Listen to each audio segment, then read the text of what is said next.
بسم اللہ الرحمن الرحیم۔ آج کا جو ہمارا موضوع گفتگو ہوگا وہ ہے کہ بچوں کی تربیت کیسے کی جائے اور اس کے مراحل کیا ہیں۔ تو اہل علم نے، ماہرین نے 3 حصوں میں اس کو تقسیم کیا ہے۔ بچوں کی تربیت کو وہ کہتے ہیں کہ پہلے 7 سال اس کو اپنی چھاتی کے ساتھ لگا کے رکھا جائے، اپنی گود میں رکھا جائے اور اس کی تربیت خود کی جائے، یعنی پہلی درسگاہ جو ہے بچے کی تربیت کی وہ اس کی ماں اور اس کے باپ ہیں، اس کے والدین ہیں۔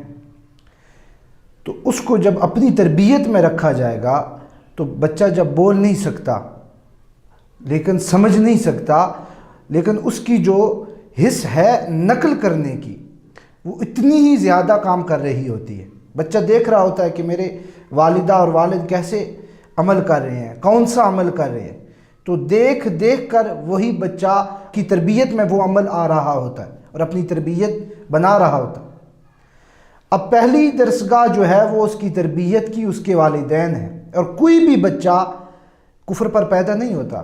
حضور نبی مکرم علیہ السلام نے فرمایا کہ ہر آنے والا بچہ اس کی اپنی فطرت پر پیدا ہوتا ہے اور وہ اسلام پر پیدا ہوتا ہے۔ اب اس کے والدین نے اس کی تربیت جیسے کر دی، کسی کے والدین عیسائی ہیں، کسی کے یہودی ہیں، تو وہ بچہ یہودی ہو گیا، عیسائی ہو گیا۔ جس کے مسلمان ہے وہ مسلمان ہو گیا۔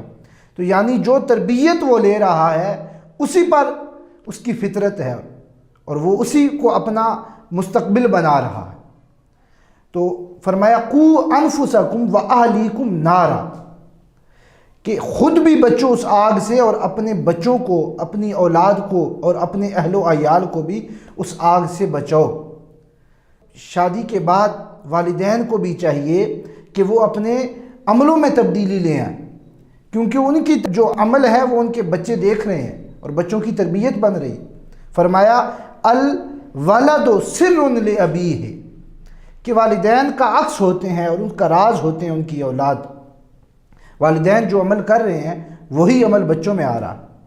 اگر والدین نے ایک اچھا تربیت یافتہ بچہ اپنے اس زمانے کو دے دیا تو فرمایا کہ اس نے حق ادا کر دیا جو اس کا حق تھا۔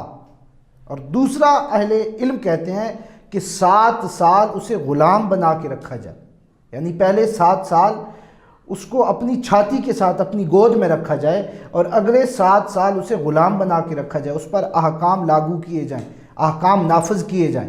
اسی وجہ سے کہا کہ جب 7 سال کا ہو جائے تو اس کو نماز کی طرف لایا جائے، اس پر جو احکامات آتے ہیں۔ اب وہ بالغ نہیں ہے لیکن وہ اگر نماز پڑھنے لگ پڑا ہے، شروع میں ہر عمل، امام غزالی فرماتے ہیں کہ سب سے پہلے ریا ہے، پھر وہ جو عمل ہے وہ عادت بنتا ہے، پھر عبادت بنتی ہے۔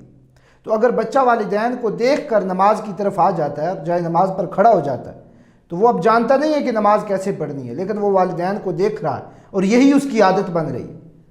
اگر اچھے والدین اچھی تربیت کر دیتے ہیں بچوں کی تو پھر ہوتا کیا ہے کہ فرید گنج شکر رحمہ اللہ علیہ، والدہ کیا کرتی کہ کہتی کہ میرے بیٹے نماز پڑھی کر، نماز کا وقت آنے سے پہلے جائے نماز کے نیچے شکر رکھ دیا کرتی اور کہتی کہ جو نماز پڑھتا ہے اللہ اسے شکر عطا فرماتا ہے۔ تو حضرت بابا فرید رحمہ اللہ علیہ نماز پڑھتے، جائے نماز اٹھاتے تو نیچے شکر کی پڑیا ہوتی، اٹھا لیتے۔ ایک روز والدہ گھر میں نہ تھیں یا بھول گئیں وہ شکر رکھنی، تو اب انہیں جب یاد آیا تو وہ تو پریشان ہو گئیں کہ آج تو فرید کو پتہ چل جائے گا کہ یہ شکر رب نہیں بلکہ ماں رکھا کرتی تھی۔ تو وہ پریشانی میں ان کی اضافہ ہوتا جا رہا ہے اور آئیں، پوچھا کہ بیٹا آپ نے نماز پڑھی ہے؟ جی والدہ پڑھی ہے۔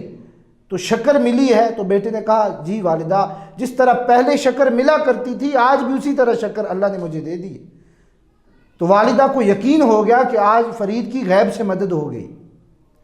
اسی طرح حضور غوث اعظم کے بارے میں کہ جب جا رہے ہیں اور والدہ نے تربیت کی ہے کہ اے میرے بچے جھوٹ نہیں بولنا، ہمیشہ سچ بولنا ہے، تو سب سے پہلے جو ان کے ہاتھ پر بیعت کرتے ہیں اور وہ پورا ایک گروہ ڈاکوؤں کا والدہ نے تربیت کی کہ جھوٹ نہیں بولنا۔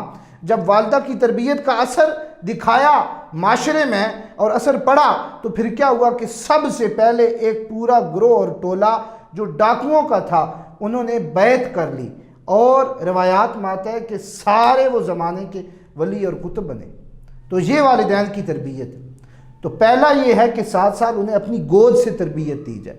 دوسرا مرحلہ یہ ہے کہ 7 سال انہیں غلام بنا کے رکھا جائے۔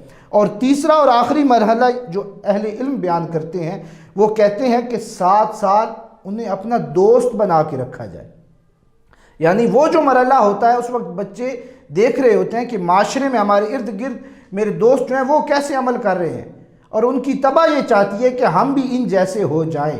فرمایا حضور نبی مکرم علیہ السلام نے المرء علی دین خلیلہ فلینظر احدکم من یخالل، کہ ہر شخص اپنے دوست کے دین پر ہوتا ہے۔ اب اس کا دوست ہے جو اسے جنت لے جائے گا اور اس کا دوست ہے جو اسے جہنم لے جائے گا، تو ان کی دوستی پر نظر رکھی جائے کہ اس کے دوست کیسے ہیں، اور ان کے ساتھ اپنا دوستانہ تعلق قائم کیا جائے۔ اور حضرت امام غزالی فرماتے ہیں تا توانی دور شو از یار بد بدتر بود از مار بد۔ فرماتے ہیں کہ ایک جو سانپ ہے نا، زہریلا سانپ، وہ جب ڈستا ہے اور لڑتا ہے تو وہ تو جان لے لیتا ہے، لیکن اگر برا دوست لڑ جائے اور اس کا ڈنک اتنا زہر والا ہوتا ہے کہ وہ ایمان کی طاقت کو لے لیتا ہے۔ تو اس وجہ سے بچوں کی دوستی پر نظر رکھا جائے اور ان کے ساتھ اپنے تعلقات دوستانہ قائم کیے جائیں، اور جو صحبت ہوتی ہے وہی اثر ہوتا ہے۔ حضرت شیخ سعدی ایک روز حمام میں گئے اور وہاں ایک مٹی پڑی اور مٹی سے خوشبو آ رہی، تو شیخ سعدی نے مٹی سے پوچھا کہ تو مٹی ہے، عنبر ہے، کستوری ہے، تو ہے کیا چیز؟ تیری دل آویز مہک سے مشام ہستی مہکتے چلے جا رہے ہیں۔ تو مٹی زبان حال سے بول اٹھی اور مٹی کہنے لگی جمال ہم نشی در من اثر کرد وگرنہ من ہما خاکم کے ہستم۔ وہ مٹی کہنے لگی کہ میں اپنی اوقات نہیں بھولی، میں خاک ہوں، میں مٹی ہوں، لیکن تھوڑی دیر قبل مجھے صحبت ملی ہے گلاب کے پھولوں کی، اور میں ان کی صحبت میں رہ کر آئی ہوں۔ اب اس صحبت کا اور ان پھولوں کا مجھ پر اثر یہ ہوا ہے کہ میری خوشبو سے لوگوں کے دل بھی مہک رہے ہیں، اور یہاں آنے والے ہر جو میری صحبت میں آ رہا ہے وہ بھی مہکتا چلا جا رہا ہے۔ تو فرمایا تیسرا مرحلہ یہ ہے کہ ان کے ساتھ دوستانہ تعلق قائم کیے جائیں اور ان کو اپنا دوست بنایا جائے۔ تو جب اس تربیت سے بچے کو پروان چڑھایا جائے تو پھر وہ بچہ ایک معاشرے کے لیے اور قوم کے لیے وہ بچہ ایک امید ثابت ہوتا ہے۔ اور اللہ رب العزت نے جو والدین کا حق رکھا ہے اپنی اولاد پر، وہ والدین اگر ان 3 مراحل پر پورا اترتے ہوئے اور عمل کرتے ہوئے اپنے بچے کی تربیت کرتے ہیں تو اس تربیت پر ہی اس والدین کا اور اس والد اور والدہ کا حق ادا ہوتا ہے جو انہوں نے اللہ رب العزت نے ان پر رکھا ہے۔